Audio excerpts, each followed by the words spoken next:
और चलिए आपको सीधा लेकर चलते हैं विराटनगर और मुख्यमंत्री भजनलाल शर्मा फिलहाल क्या कह रहे हैं, सुनिए।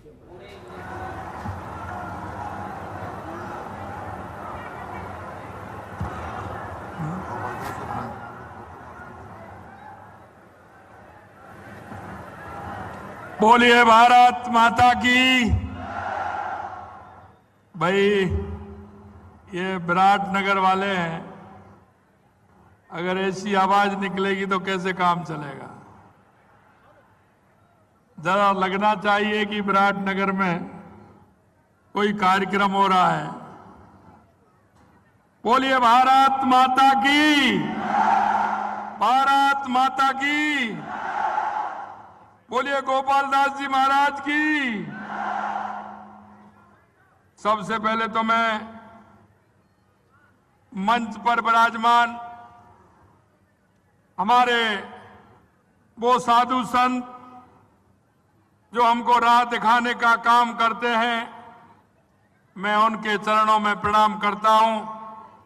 महाराज श्री श्री हरिदास जी अरनिया, महाराज श्री श्री खेम जी ओमदास जी जसवंतपुरा, महाराज जी श्री बिहारी दास जी त्रिवेणी धाम, महाराज जी श्री श्री मनसा माता जी पापड़ी, महाराज जी श्री भरतरी जी धूणी धाम पापड़ी, महाराज जी श्री झुमका मंदिर बाण गंगा मेट, महाराज जी श्री शंकरनाथ जी घाटा वाले, महाराज जी श्री भैरूनाथ जी भागरी, महाराज जी रोहतास जी शंकरदास जी मनीराम जी बड़ा मंदिर कोटपुतली, महाराज जी ज्ञानदास जी महाराज बड़नगर, श्री प्रेमनाथ जी महाराज शुक्ल आयुर्वेदाचार्य जी महाराज, कौशलेंद्र शरण जी, मुकेश शर्मा जी और बैठे मंच पर बैठे सभी संतों को मैं प्रणाम करता हूं, उनका अभिनंदन करता हूं।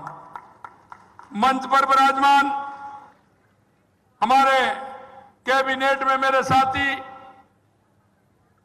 भाई सुरेश रावत जी, कैबिनेट में मेरे साथी भाई झावर सिंह जी खर्रा साहब, भाई विजय सिंह जी चौधरी और आपके अपने लाडले जिनको की विराटनगर की हमेशा चिंता रहती है, जब भी मेरे से मिलते हैं विराटनगर की बात करते हैं, विराटनगर के विकास की बात करते हैं।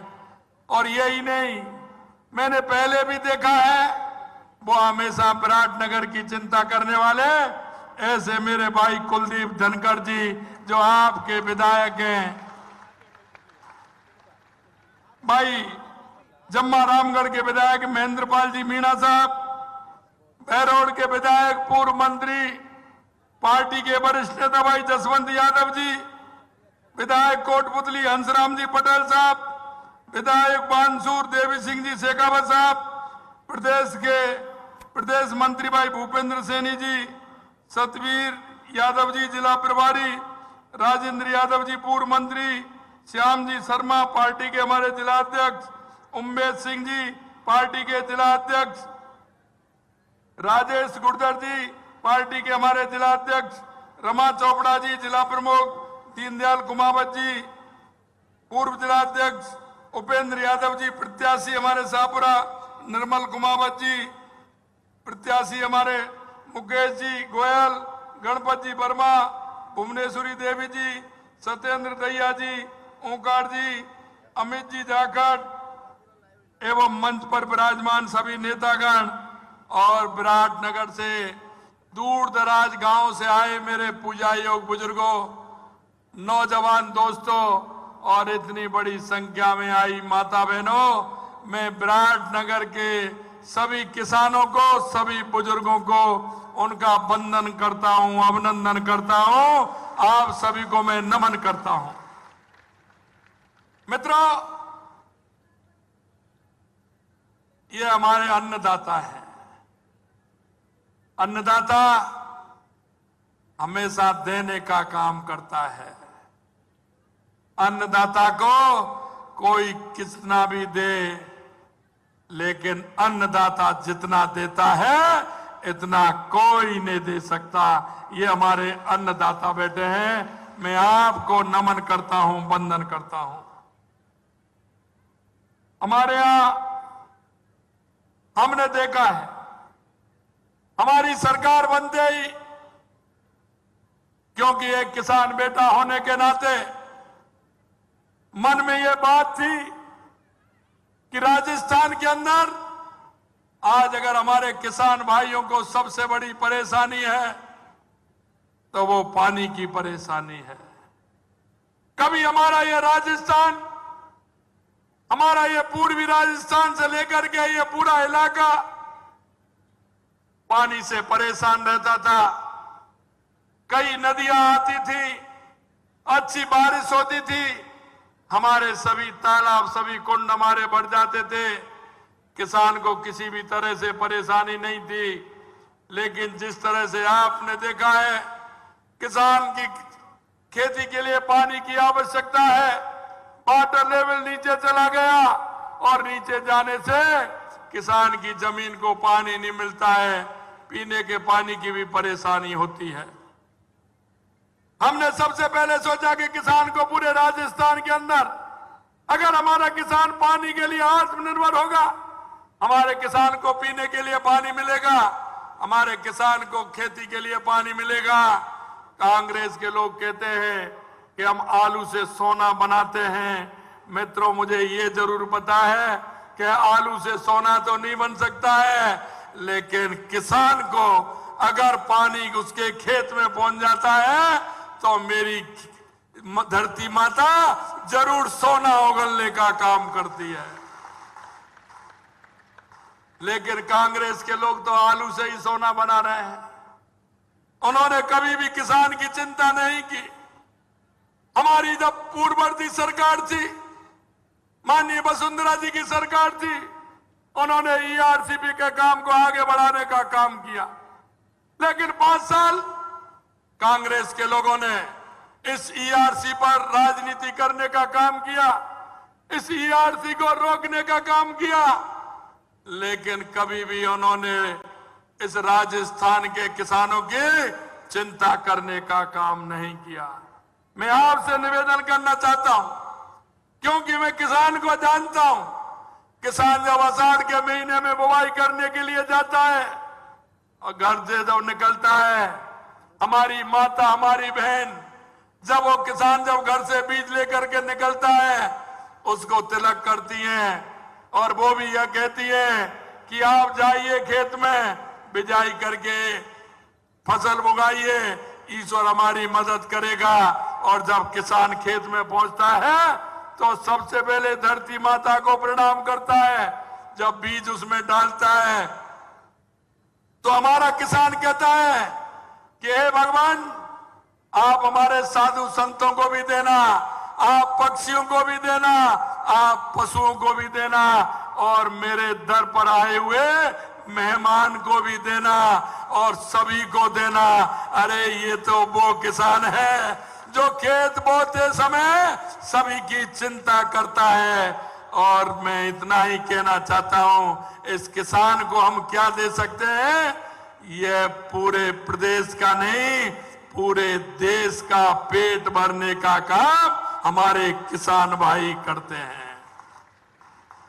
मित्रों, मैं कहना चाहता हूं, हमारी ये ईआरसीपी की योजना, क्योंकि मन में किसानों के प्रति यह भाव था कि मेरे किसानों को अगर पानी मिलेगा, क्योंकि मैंने देखा है पानी जब नहीं होता है, बिजली चलाते हैं, थोड़ी देर चलती है, पानी बीत जाता है।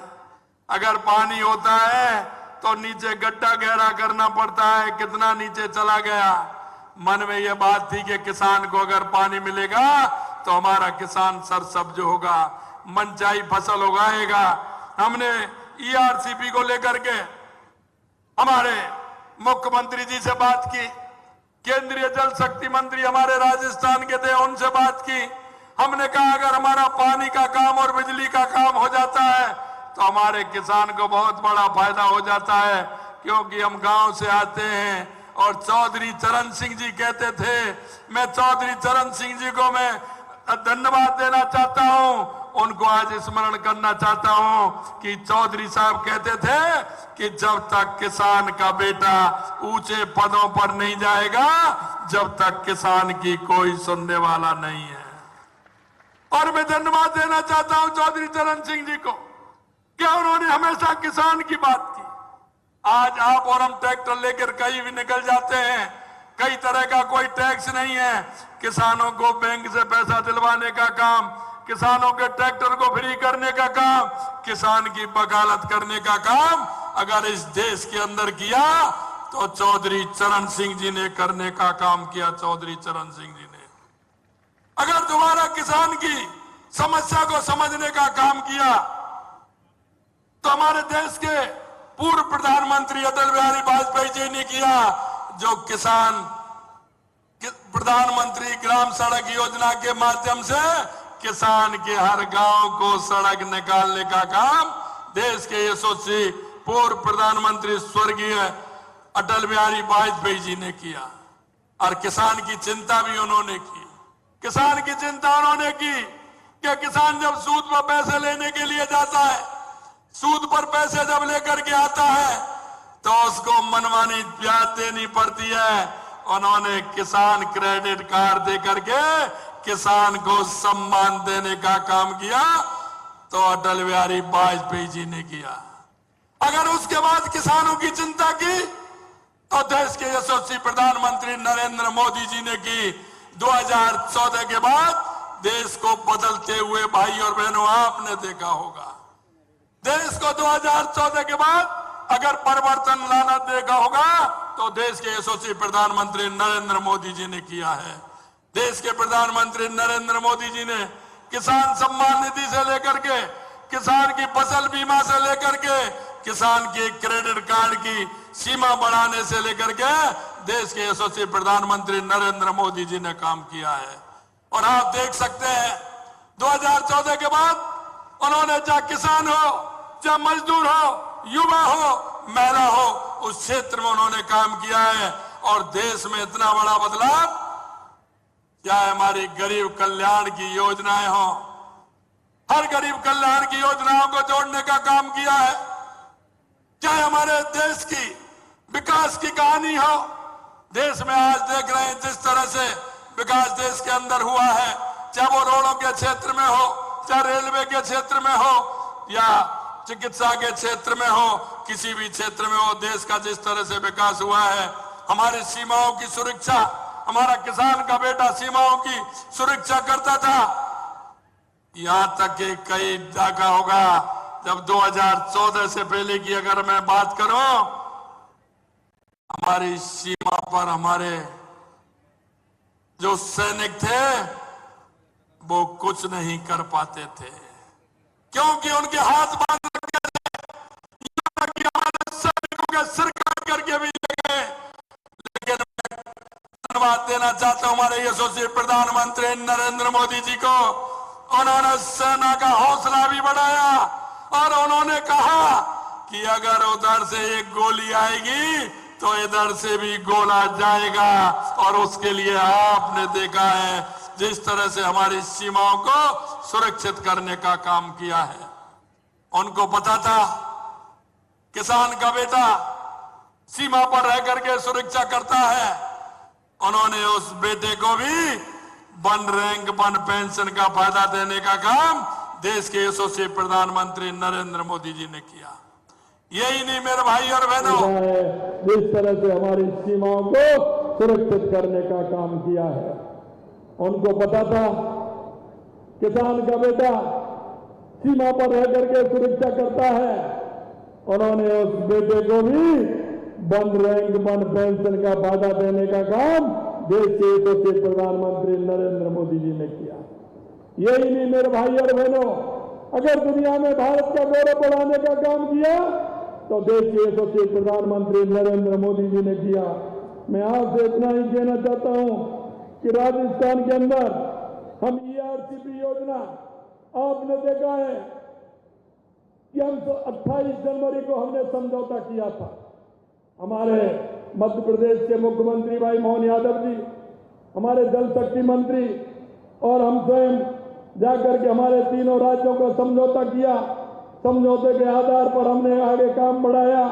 यही नहीं मेरे भाई और बहनों, कल भी आपने देखा होगा मेरा कार्यक्रम था कोटपुतली के अंदर, लेकिन 2 दिन पहले तय हुआ कि भोपाल जाना है, कुछ अधिकारियों द्वारा उसमें जो थोड़ी बहुत कमी है उनको पूरा करना है और इसी सभी जगह जाएगी।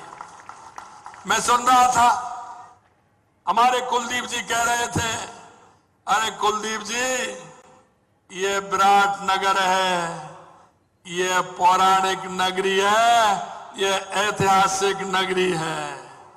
आपने देखा होगा यहाँ भगवान कृष्ण ने जब उनको अज्ञातवास दिया गया था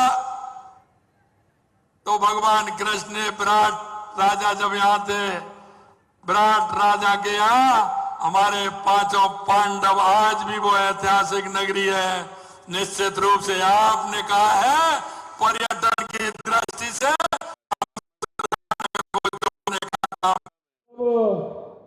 उनको अज्ञातवास दिया गया था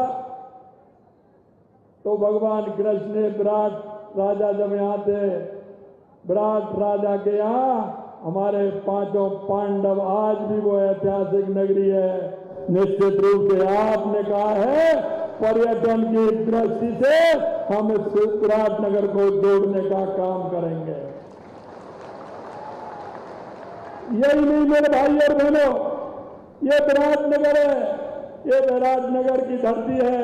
यहाँ बहुत पौराणिक मंदिर भी है, यहाँ की धरती पवित्र है और यहाँ का पौराणिक से बात करें तो यहाँ बहुत बड़ा इतिहास यहाँ रचा गया है। मैं आपसे इतना कहना चाहता हूँ, ईआरसीपी का जहां तक सवाल है, निश्चित रूप से आने वाले समय में हमारे जो 13 जिले हैं, अभी जसवंत यादव कह रहे थे कि भाई कोट मुझे विराटनगर तक आ गया तो मेरा भी है भैरव।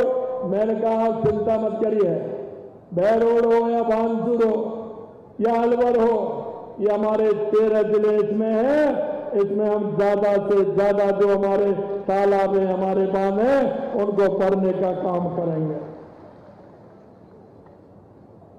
कल मैं मध्य प्रदेश गया था तो आपने देखा होगा जैसे यहाँ किया है, हमारी पार्वती, काली सिंध और चंबल नदियां जो 3 हमारा पीकेसी ईआरसीपी के माध्यम से जो उनमें हमारा पानी आना है, उन तीनों नदियों को जोड़ करके हमारे बांध बनेंगे और उस पानी को यहाँ लाया जाएगा।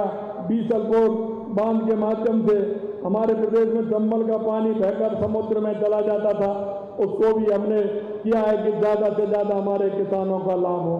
यही नहीं मेरे भाई और बहनों, हमने राजस्थान के संदर्भ में सोचना है। राजस्थान की हमारी उपजाऊ भूमि है, हमारी जमीन उपजाऊ है। आपने देखा होगा ये कांग्रेस के लोग हमारे धावर जी बेटे हैं, शेखावाटी से आते हैं। इन कांग्रेस के लोगों ने कई बार सीकर, झुंझुनू और चूरू में मुहूर्त भी कर दिया था कि यह यमुना का पानी जब चुनाव आते हैं तो ये धोखेबाजी करते हैं। इन्होंने कई बार मुहूर्त कर दिया कि यमुना का जल आने वाला है। मैं आपको कहना चाहता हूं मेरे भाई और बहनों कि मैंने कहा जब आपने यमुना जल की मांग की थी तो कोई सरकार से मांगा। मैंने कहा कोई पत्र पहले किसी सरकार ने लिखा हो तो वो तो मुझे बता दो, जिससे कि मैं जाकर के मैं बता दूं कि हमने पत्र व्यवहार किया है, यमुना जल की मांग हमारी पुरानी है। मैं आपको कहना चाहता हूं, मैंने सारे रिकॉर्ड संभाल लिए, मैंने अधिकारियों को लगा दिया।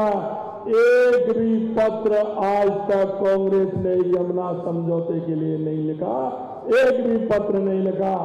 अगर 1994 में एक पत्र लिखा गया तो वो भारतीय जनता पार्टी के यशस्वी मुख्यमंत्री भैरव सिंह शेखावत जी ने 1994 में यमुना जल के लिए केंद्र सरकार को और हरियाणा सरकार को पत्र लिखा। मैं इसलिए कहना चाहता हूं मेरे भाइयों और बहनों, राजनीति करिए लेकिन राजनीति को मत करिए कि बोलना तो है लेकिन बोलना एक तो होता है कि बोलना ही है और एक होता है कि सोच कर बोलना है। मैं आपसे कहना चाहता हूं, आप बड़े बड़े बयान दे रहे हैं, अखबार में छपने के लिए दे रहे हैं। अरे आइए जनता के बीच में आइए, आप अपने काम बताइए और हम भी आपको अपने काम बताते हैं कि हमारी सरकारों ने पहले भी अगर हमें मिल जाती है तो हमारे राजस्थान का किसान हमारा सरसब्ज हो जाएगा और हमारे राजस्थान के किसान को इससे बहुत बड़ी सुविधा हमारी मिलेगी, जिससे हमारा किसान ठीक प्रकार से जमीन में अपनी फसल उगा करके ले सकता है। मैं तुरंत उन्होंने ERCP की योजना को और वहां कहा कि आप समझौता करिए और यमुना का पानी हमारे जो 3 जिले उनमें भी दीजिए। खट्टर साहब का फोन आया, मुख्यमंत्री जी आ जाइए, दिल्ली में मीटिंग करते हैं और आप ताजुब करोगे, एक पहली बैठक की थी 17 फरवरी को और उसी में पूरा काम उन्होंने कर दिया कि आप भी अपनी पाइपलाइन ले जाइए और 3 पाइपलाइन के साथ एक हमारे हरियाणा की भी डाल दीजिए, जिससे हमारे हरियाणा के बॉर्डर के गांव को भी पानी मिल जाए। मैं आपसे कहना चाहता हूं मेरे भाई और बहनों, ये 2 काम हुए, तीसरा और मैं बताना चाहता हूं आपको। हमारी इंदिरा गांधी नहर आती है, गंगा नहर आती है, उसमें हिमाचल से पौंग डैम से निकलती है, पंजाब के जरिए वो पहुंचती है। उसमें एक बार पंजाब के अंदर बाढ़ आई थी, उसमें 1400 फीट पानी आता है, लेकिन उसमें 1390 कर दिया, क्योंकि ऊपर बांध की क्षमता होती है, वो बड़ी होती है, उसमें पानी ज्यादा आता है। हमारी जानकारी में बचा आया कि 10 फुट कम भरता है। मैंने वहां के ऊर्जा मंत्री, हमारे पूर्व ऊर्जा मंत्री माननीय RK सिंह जी से निवेदन किया, उनको पत्र दिया और अभी मैं माननीय खट्टर साहब से मिलकर आया कि ऊर्जा मंत्री है, वो वहां का जो पौंग डैम है वो ऊर्जा मंत्री के अंडर में आता है। मैंने उनसे कहा कि साहब इस बांध की हमारी पानी क्षमता है, इसको बढ़ाइए, अब वैसे ही तो बह करके जाता है। उन्होंने मुझे आश्वस्त किया कि नहीं, ये हरियाणा को भी पानी आता है, क्योंकि जब ईश्वर मदद करता है ना तो कोई नहीं रोक सकता मेरे भाई और बहनों। क्योंकि पहले जो RK सिंह जी थे तो वो बिहार के थे, लेकिन हमारे कारण उन्होंने कहा इसमें तो हमारा पानी भी रुका हुआ है। खट्टर साहब बोले इसकी ऊंचाई बढ़ानी है, जिससे कि पानी की क्षमता पूरी रहो, वो हरियाणा को भी पानी मिले और राजस्थान को भी, हनुमानगढ़, गंगानगर, बीकानेर होते हुए नागौर, जोधपुर और जैसलमेर तक पानी पहुंचे, जिसका आगे हम बाड़मेर तक उस पानी को पहुंचा सके। ये भी काम हमने किया है। यही नहीं, हमारी पंजाब के अंदर हमारी नहर जो बनी हुई है, इंदिरा गांधी नहर, वो कच्ची है। जब पानी का प्रेशर उसमें आता है तो वो कहीं से टूट जाती है, और एक बार टूटती है तो टूटने के बाद 5 दिन तक बंद रहती है। 5 दिन बाद पानी आता है, वो बनती है, जब जाकर के पानी आता है। हमने तो बताया ना, आपने देखा होगा, अब तो पाइप से पानी आता है, नहीं पहले डॉट से पानी ले जाते कि नहीं ले जाते थे। अगर पानी में रह जाता था तो उसको इंजन को बंद करना पड़ता था, जब जाके उसको डालते थे फिर खेत में पानी पहुंचता था। यही स्थिति नहरों की होती है। तो हमने कहा अगर ये रहेगी तो हमारा किसान परेशान रहेगा। उसके लिए भी हमने 1400 करोड़ रुपए केंद्र से मंजूर करा करके उसको भी पक्का करने का काम हमारी सरकार ने किया है। यही नहीं, मैं आपको इसलिए बता रहा हूं कि पानी हमारे राजस्थान के लिए जरूरी है। हमारी उदयपुर की हमारी अरावली की पहाड़ियां है, आधा पानी जब इधर आता है तो वो हिंद महासागर में जाता है। वो पानी हमारा चित्तौड़, उदयपुर से चल के चित्तौड़ और भीलवाड़ा के माध्यम से हमारे बीसलपुर डैम में आता है। लेकिन जो उधर का पानी होता है वो बह करके अरब सागर में जाता है, उस पानी का हम उपयोग नहीं ले पाते हैं। लेकिन हमने वहां भी एनीकट बना करके और उस पहाड़ी में सुरंग बना करके उधर जो अरब सागर में पानी जाता था उस पानी को भी हमने इधर लिया है, जिससे कि वो पानी हमें उदयपुर की प्यास भी बुझाए, राजसमंद की प्यास भी बुझाए, चित्तौड़ की प्यास भी बुझाए। अगर इंद्रदेव अगर मेहरबान हो तो वो पानी हमारा बीसलपुर में आए, तो वो आपके यहाँ तक भी आए। उस काम को भी करने का हमने प्रारंभ किया है और उसका भी हमने शिलान्यास किया है। मैं आपसे इतना ही कहना चाहता हूं मेरे भाई और बहनों, नर्मदा का हमारा पानी आता है, नर्मदा का पानी हमारा सांचौर और बाड़मेर तक आता है। तो हमने उसमें भी कहा है कि हमारी जो पचपदरा की हमारी रिफाइनरी है, वो पानी हमें अगर 45 किलोमीटर हमारी नहर बढ़ जाती है तो हमारी उसके लिए भी काम आएगा। उसके लिए भी हम प्रयास कर रहे हैं। यही नहीं, सुजलाम सुफलाम हमारा एक उत्तर गुजरात ने जो नहर बना रखी है, वो माही डैम से पानी उसके लिए जाता है। हमने निवेदन किया है हमारे केंद्रीय जल शक्ति मंत्री जी से, क्योंकि वहां भी हमारा माही डैम से पानी जो बांसवाड़ा के अंदर है, वहां से जो पानी निकल करके जाता है वो पानी बेकार जाता है। हमने कहा साहब आपके लिए बेकार होगा, हमारा बारिश में ही हमें पानी दे दीजिए। हमारा बारिश में पानी आएगा तो हमारा वाटर लेवल बढ़ेगा, हम हमारे डैमों को भर लेंगे तो हमारा किसान उस पानी को उपयोग करेगा। हमने वो भी उनसे निवेदन किया है और मैं आपको विश्वास दिलाना चाहता हूं, देश के यशस्वी प्रधानमंत्री नरेंद्र मोदी जी के नेतृत्व में राजस्थान के अंदर जो सबसे ज्यादा जल की कमी थी उसे पूरा करने का काम हमारी सरकार करेगी। मैं अंत में इतना आप सभी से कहता हूं, माननीय मेरे भाई और बहनों, किसानों का अगर दर्द समझेंगे तो निश्चित रूप से हमारा किसान आगे बढ़ेगा। अगर जिस प्रदेश का किसान समृद्ध है, जिस प्रदेश का किसान खुशहाल है, तो वो प्रदेश खुशहाल होगा। देश के यशस्वी प्रधानमंत्री नरेंद्र मोदी जी कहते हैं विकसित राज्य विकसित राष्ट्र। अगर हमारा राजस्थान विकसित होगा तो हमारा भारत भी विकसित होगा। हमने विकसित राजस्थान के लिए काम करना है। हमने कहा है कि 2047 तक हम भारत को विकसित बनाएंगे, लेकिन हमारे राजस्थान को भी विकसित बनाएंगे। हमारी जितनी भी योजना है उन योजनाओं को भी लेकर के आएंगे।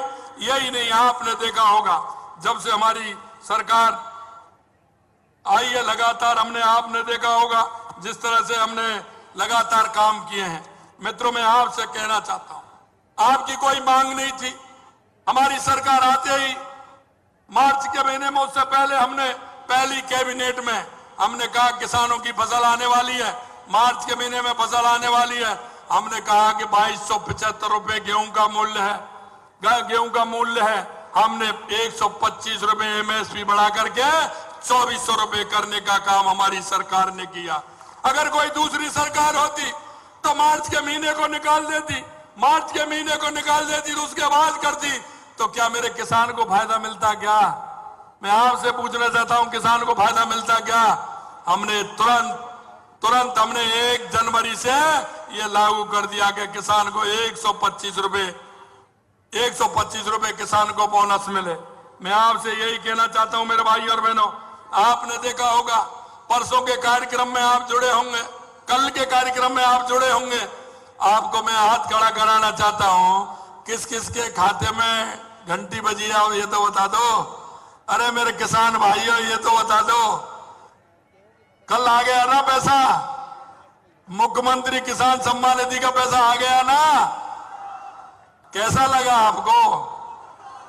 एक बार ताली तो बजाओ ना, कैसा लगा, जिससे मुझे आइडिया लगेगा अच्छा लगा। मैं यही कहना चाहता हूं मेरे भाई और बहनों, हमने आपसे वायदा किया था, हमारे संकल्प पत्र में लिखा हुआ था कि हमारे संकल्प पत्र में कि हमारी सरकार आएगी हम किसानों की सम्मान निधि बढ़ाएंगे। ये तो पहला चरण है, अभी देखते जाइए, अभी और भी बढ़ने वाला है, आगे और भी बढ़ने वाला है। चिंता मत करिए। आप देख रहे हो मंच पर ये किसान के बेटे हैं अधिकतर जो देख रहे हो, चाहे जसवंत सिंह जी हो, विजय सिंह जी हो, सुरेश जी हो, झावर सिंह जी हो, देवी सिंह जी हो, कोई भी हो।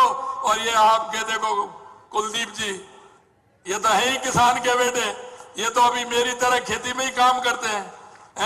मैं तो खेती में काम करता हूं, अब भी अगर मौका लग जाए, समय मिल जाता है, तो पहले खेती में ही काम करता था। इतना मन लगता है खेती में काम करने में, शरीर भी स्वस्थ रहता है और मन लगता है। मैं आपसे यही कहना चाहता हूं मेरे भाई और बहनों कि किसान समृद्ध होगा तो हमारा प्रदेश समृद्ध होगा, प्रदेश समृद्ध होगा तो देश समृद्ध होगा। मैं आपसे इतना ही कहना चाहता हूं कि हमने कल हमने 65 लाख किसानों को 650 करोड़ रुपए 1000 रुपए सभी किसानों के खाते में डलाने का काम किया है। यही नहीं, 20,000 फार्म पॉन्ड निर्माण हेतु हमने किसानों को लोन देने का काम किया है। 51 नवगठित महिला ग्राम सेवा सहकारी समितियों को हिस्सा राशि के रूप में 300 लाख करोड़ रुपए इसका भी देने का काम किया है।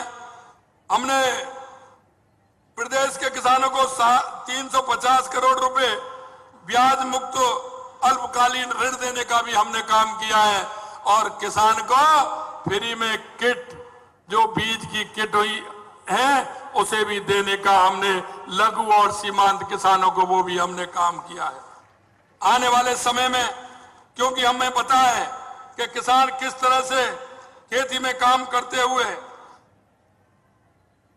अपने काम को अंजाम देता है, लेकिन मैं आपसे एक जरूर मैं निवेदन करना चाहता हूं और वो मैं इसलिए करना चाहता हूं कि मैंने देखा है कि हम परंपरागत जो खेती कर रहे हैं उसमें हमें कुछ बदलाव लाना होगा, हमें उसमें कुछ बदलाव लाना होगा और वो बदलाव इसलिए लाना होगा कि कहते हैं ना कि हारी जंग पर कौन लड़ता है,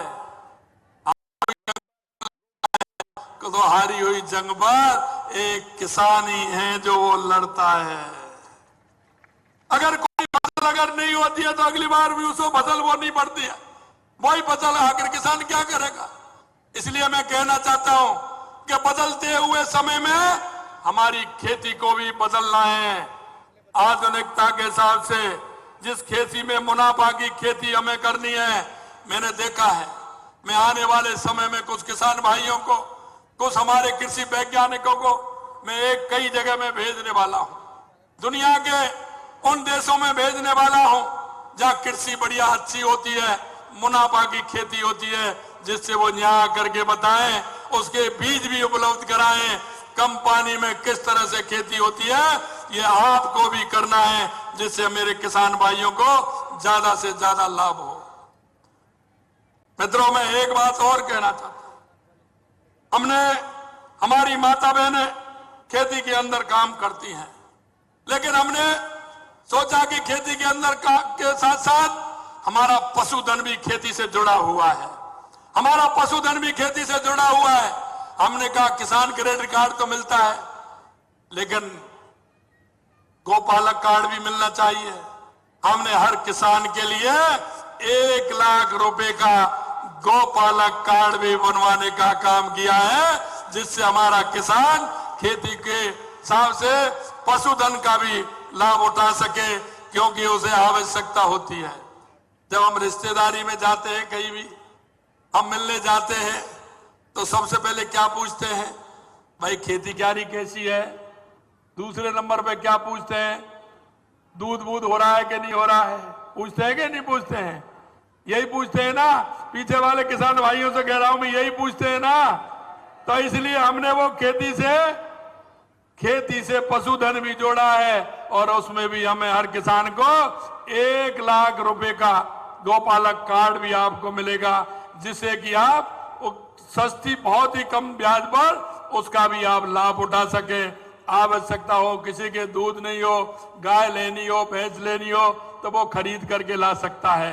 और इसको कोई नहीं जानता, इसको किसान ही जान सकता है कि अगर भैंस और गाय खरीदेगा तो 50, 60, 70 हजार से कम नहीं आएगी, बढ़िया तो 1 लाख में आएगी।